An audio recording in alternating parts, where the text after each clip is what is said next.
Hi.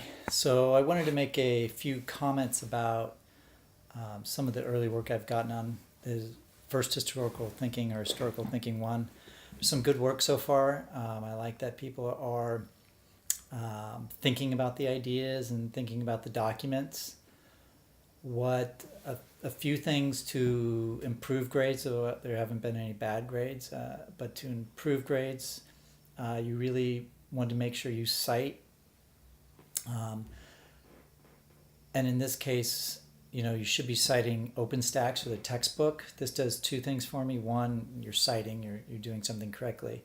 Um, if you're thinking, well, I'm not using OpenStax, that's an issue of itself. You should be using OpenStax. It's a credible source. It's a source we're using as a secondary source, meaning it's the historian's interpretation. So you should use that as context. Some of you have been, but you haven't been citing, and others have been kind of neglecting it. Make sure you do use that. One example is I've seen a few times, like the discussion of the 15th Amendment.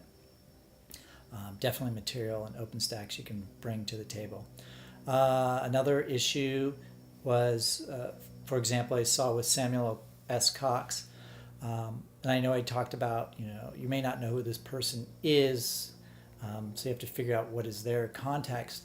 This doesn't mean you do an internet search on them. I prefer that you don't, just because I can't vet the sources, and the sources I've seen being used so far are not really peer-reviewed sources, and they're not necessarily historically rigorous in any way. Think of it this way: if you're, looking up a mathematical answer, you're not gonna, ask your some random eighth grader or even high school student or whomever, someone who does not have the grounding and the methodological understanding of reading sources, giving the answer to something. You want someone who knows what they're doing and knows how to do it. This is why we use peer-reviewed and valid sources, or what I'm calling valid sources, which for us is OpenStax. That's all you'll need. So if you're like, well, I don't know who, let's take again, who Samuel Cox is. Again, like I said, you need to know what type of person he was. You don't need to know who he was. You could infer all this from the source material I gave you. That is, it said it was from the Congressional Globe. It said what version it was. And so you could have deduced he was a congressperson, and you could have deduced what year it was, knowing when the first Congress was and what edition Congress he was in.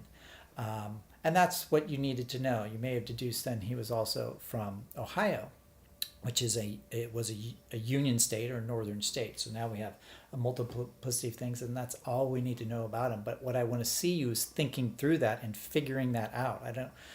It's figuring something out isn't going on the internet and then it telling you. That's getting information, right?